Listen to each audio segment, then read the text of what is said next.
Professor Sayyid Gausia here from Rajeshri Shahu College, Tathode, Pune.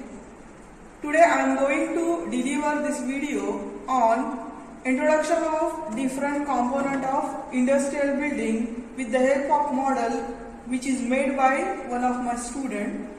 So the aim of this video is to study different component parts of industrial shed. After watching this video, the student will able to identify different component of industrial shed, and again they can learn what is the main important definition regarding this.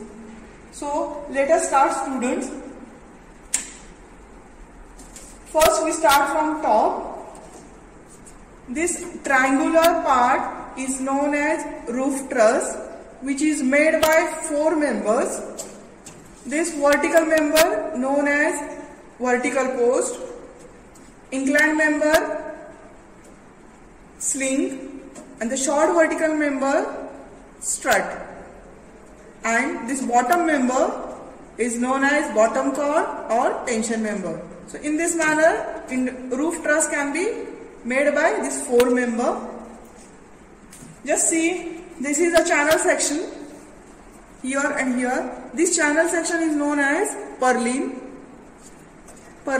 This may be a C shape, maybe I section, or maybe a angle section as per load coming on that. Just see here. This purlin can move along the width of this truss. Just see this. And this is the purlin is a flexural member which is used to support this roof covering. So just see, this glass is nothing but the roof covering which is made by GI sheet or AC sheet. This roof truss is supported by columns,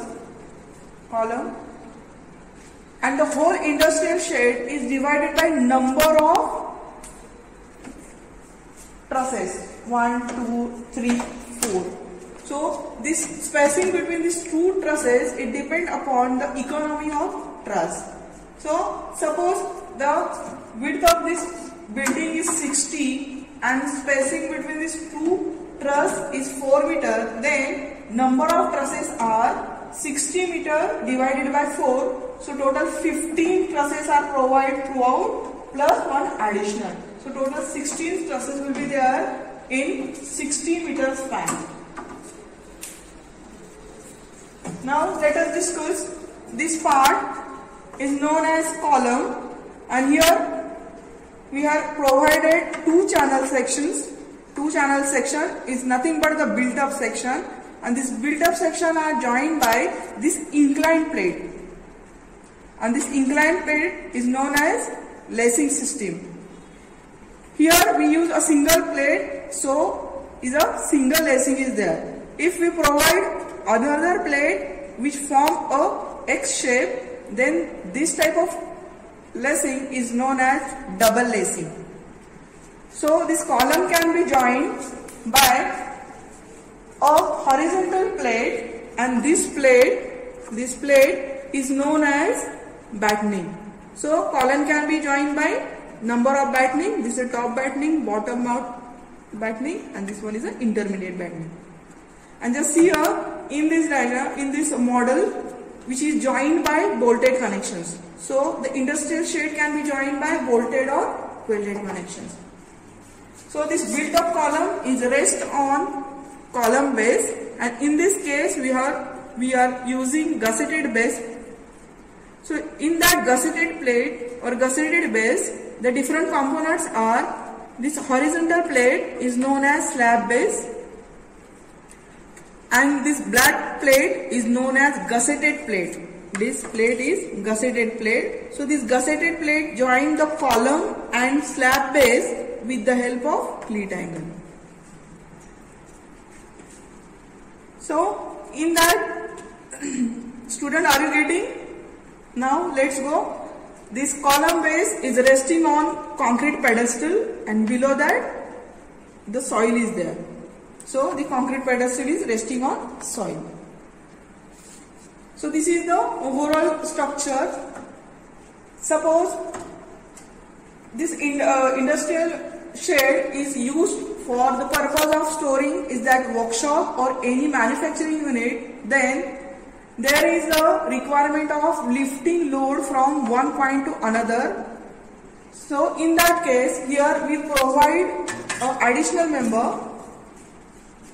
Just see this yellow part which is width-wise provided. This additional member is known as gantry girder, which is made by I section with channel inverted at top, and this gantry girder is resting on a bracket.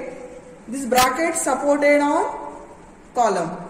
So this is the one of the way on which gantry girder is resting on the column. There is another two ways in which column or the gantry girder is supported. Instead of a single additional, we provide a step column. On that step column, the gantry girder will be raised. And in third way or third case, instead of resting the gantry girder on this, we provide additional column on which this gantry girder rests. So just see there, this is the gantry girder. On that gantry girder, this is the movable part. This is the movable part. This is a horizontal member. This is a horizontal part which is moving with the help of four wheel, which is resting on the top of gantry girder.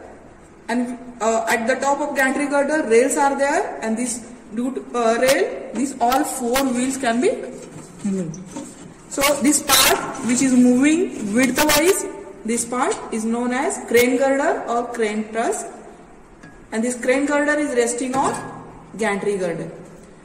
So another, there is a one member which is moving span-wise. Just see this, is moving span-wise. This is known as crane girder.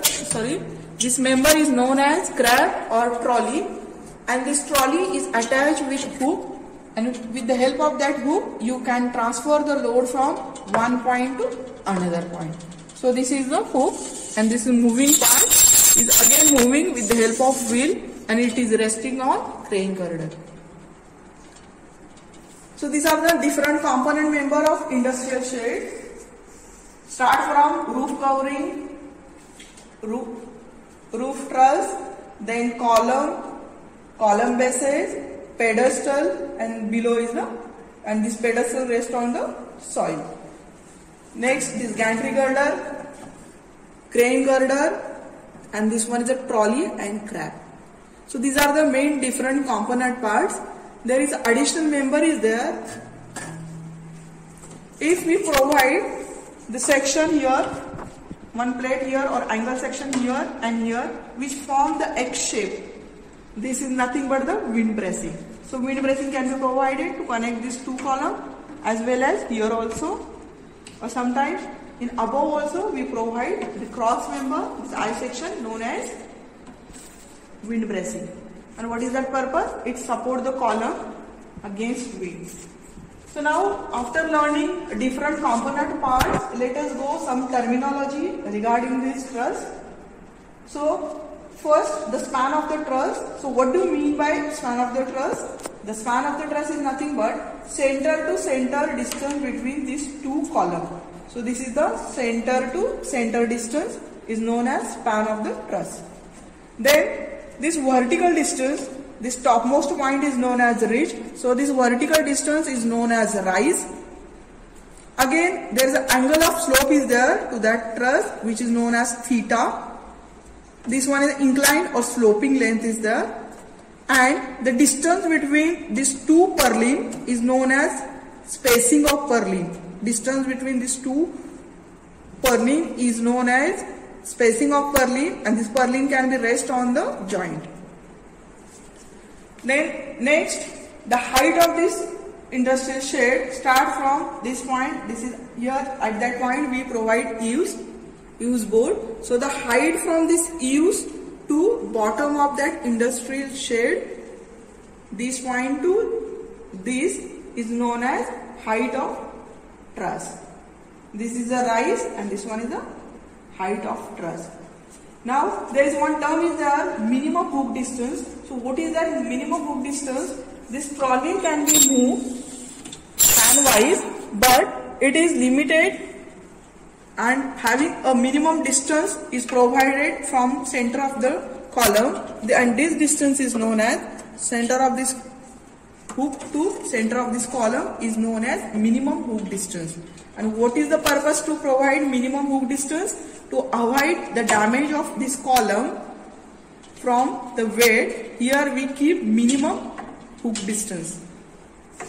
Suppose we are interested to move the load from starting of this room to end of that, then you can move the crane girder widthwise, and this operation is done by electrically operated crane or manually operated. So in this manner you have to lift the weight from first to last, and if I am interested to move the load from span wise this point to this, then the roll up trolley is coming in picture, and now trolley is moving like this. So hook is attached or weight is attached to there, and the trolley is moving like this. So these are the member, are they working? So is it clear what is the different component parts of truss? They are working. Let us conclude. Today we are discussing or study different component of industrial building, their function, again the truss terminology. Thank you so much for watching.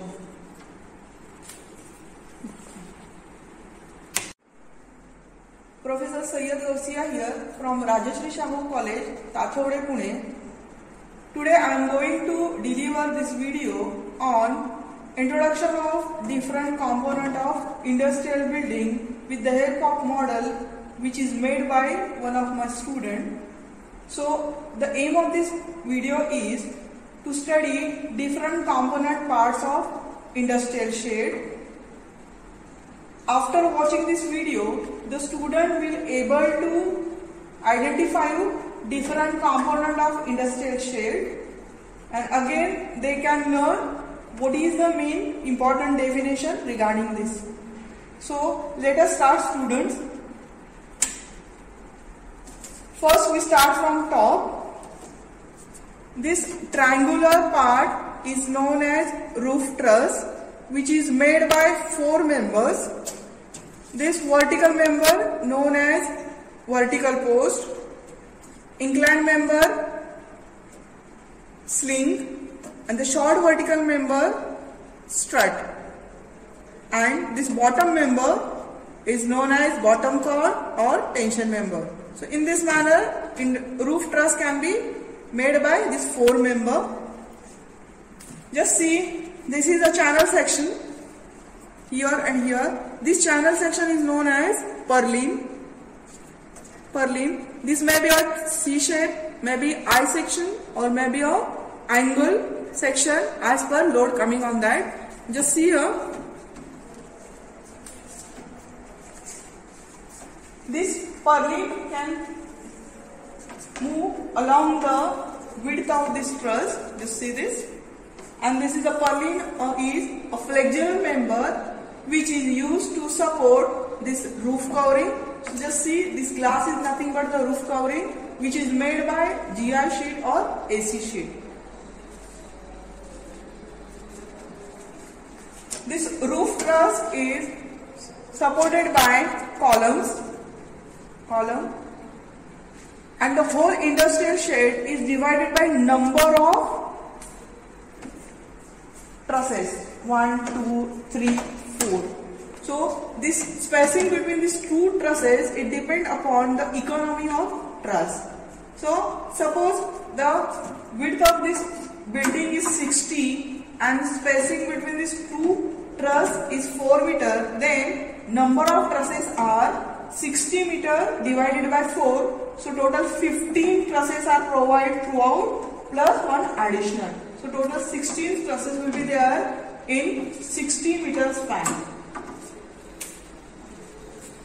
Now let us discuss, this part is known as column, and here we have provided two channel sections. Two channel section is nothing but the built-up section, and this built-up section are joined by this inclined plate, and this inclined plate is known as lacing system. Here we use a single plate, so is a single lacing is there. If we provide another plate which form a X shape, then this type of lacing is known as double lacing. So this column can be joined by a horizontal plate, and this plate is known as battening. So column can be joined by number of battening. This is a top battening, bottom out battening, and this one is an intermediate battening. And just see here in this diagram, in this model, which is joined by bolted connections. So the industrial shade can be joined by bolted or welded connections. So this built-up column is rest on column base, and in this case we are using gusseted base. So in that gusseted plate or gusseted base, the different components are: this horizontal plate is known as slab base, and this black plate is known as gusseted plate. This plate is gusseted plate. So this gusseted plate join the column and slab base with the help of cleat angle. So in that, student, are you getting? Now let's go. This column base is resting on concrete pedestal, and below that the soil is there. So the concrete pedestal is resting on soil. So this is the overall structure. Suppose this industrial shed is used for the purpose of storing is that workshop or any manufacturing unit, then there is a requirement of lifting load from one point to another. So in that case, here we provide an additional member. Just see this yellow part, which is width-wise provided. This additional member is known as gantry girder, which is made by I section with channel inverted at top, and this gantry girder is resting on a bracket. This bracket supported on column. So this is the one of the way on which gantry girder is resting on the column. There is another two ways in which column or the gantry girder is supported. Instead of a single additional, we provide a step column. On that step column, the gantry girder will be raised. And in third way or third case, instead of resting the gantry girder on this, we provide additional column on which this gantry girder rests. So just see there, this is the gantry girder. On that gantry girder, this is the movable part. This is the movable part. This is a horizontal member. This is a horizontal part which is moving with the help of four wheel, which is resting on the top of gantry girder. And at the top of gantry girder, rails are there, and this rail, these all four wheels can be moved. So this part which is moving width-wise, this part is known as crane girder or crane truss, and this crane girder is resting on gantry girder. So another, there is a one member which is moving span-wise. Just see this, is moving span-wise. This is known as crane girder. This member is known as crab or trolley, and this trolley is attached with hook, and with the help of that hook you can transfer the load from one point to another point. So this is the hook, and this moving part is again moving with the help of wheel, and it is resting on crane girder. So these are the different component member of industrial shed. Start from roof covering, roof truss, then column bases, pedestal, and below is and this pedestal rests on the soil. Next, this gantry girder, crane girder, and this one is a trolley and crab. So these are the main different component parts. There is additional member is there. if we provide the section here, one plate here or angle section here and here, which form the X shape, this is nothing but the wind bracing. So wind bracing can be provided to connect these two columns as well as here also, or sometimes in above also we provide the cross member, this I section known as wind bracing. And what is that purpose? It supports the column against winds. So now after learning different component parts, let us go some terminology regarding this truss. So first, the span of the truss. So what do you mean by span of the truss? The span of the truss is nothing but center to center distance between these two columns. So this is the center to center distance is known as span of the truss. Then this vertical distance, this topmost point is known as ridge. So this vertical distance is known as rise. Again, there is an angle of slope is there to that truss which is known as theta. This one is inclined or sloping length is there. And the distance between these two purlin is known as spacing of purlin. Distance between these two purlin is known as spacing of purlin, and this purlin can be rest on the joint. Then next, the height of this industrial shed start from this point. This is here, at that point we provide eaves board. So the height from this eaves to bottom of that industrial shed, this point to this is known as height of truss. This is the rise and this one is the height of truss. Now there is one term is there, minimum hook distance. So what is that minimum hook distance? This trolley can be moved handwise, but it is limited and having a minimum distance is provided from center of the column, and this distance is known as center of this hook to center of this column is known as minimum hook distance. And what is the purpose to provide minimum hook distance? To avoid the damage of this column from the weight. Here we keep minimum hook distance. Suppose we are interested to move the load from starting of this room to end of that, then you can move the crane girder widthwise, and this operation is done by electrically operated crane or manually operated. So in this manner you have to lift the weight from first to last, and if I am interested to move the load from span wise this point to this, then the roll of trolley is coming in picture, and now trolley is moving like this. So hook is attached or weight is attached to there, and the trolley is moving like this. So these are the member, are they working? So is it clear what is the different component parts of truss? They are working. Let us conclude. Today we are discussing or study different component of industrial building, their function, again the truss terminology. Thank you so much for watching.